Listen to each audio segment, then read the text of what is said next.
There are a few reasons why I chose Dr. Ballard to do my right hip. Number one reason is because knowing him personally, I know his character. He's the kind of person that you want to be around.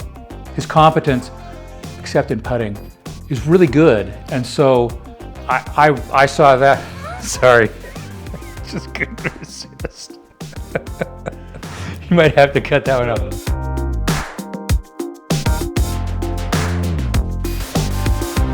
I knew that my hip was bad and I could feel it. And then when I'd go golfing, at the end of the round, it would hurt, but then that night I couldn't sleep.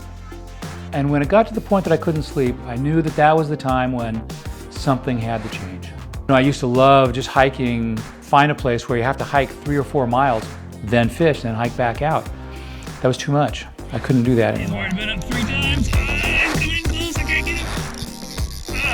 Still on.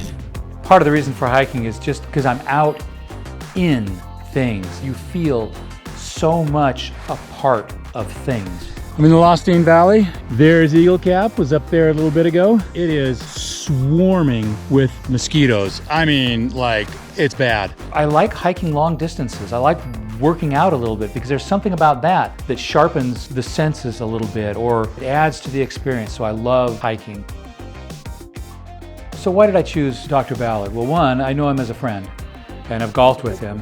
In addition to that, great reviews on everything that he did.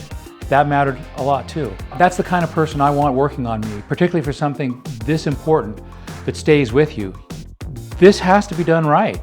So hands down, there was no question who I was going to have do this. My experience at the outpatient surgery center was great. Went home that night, didn't take very long at all.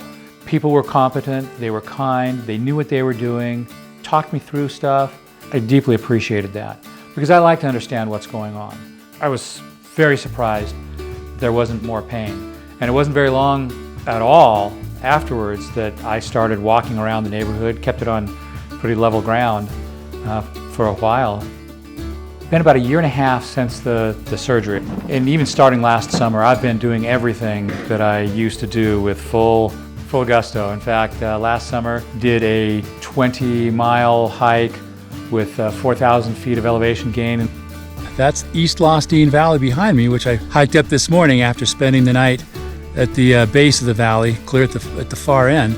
So that was 6 months after the surgery, and there was no issue whatsoever. Now I can golf 2 rounds in a day, feel no issues. In fact, since the surgery, there hasn't been any issue at all. I was in the airport and I hadn't flown in a while, and so I go to the line, I put all my stuff through, and the metal detector goes off. And I'm thinking, well, maybe I left my belt on. They send me through again, and it goes off again, and I'm thinking, wow, what is going on here? And the TSA guy looks at me and says, "You got any joint replacements?" And it's like, oh yeah, that's right. I have a titanium hip, but I completely forgot. I mean, it's just not even a consideration, not even a part of life. It just works great.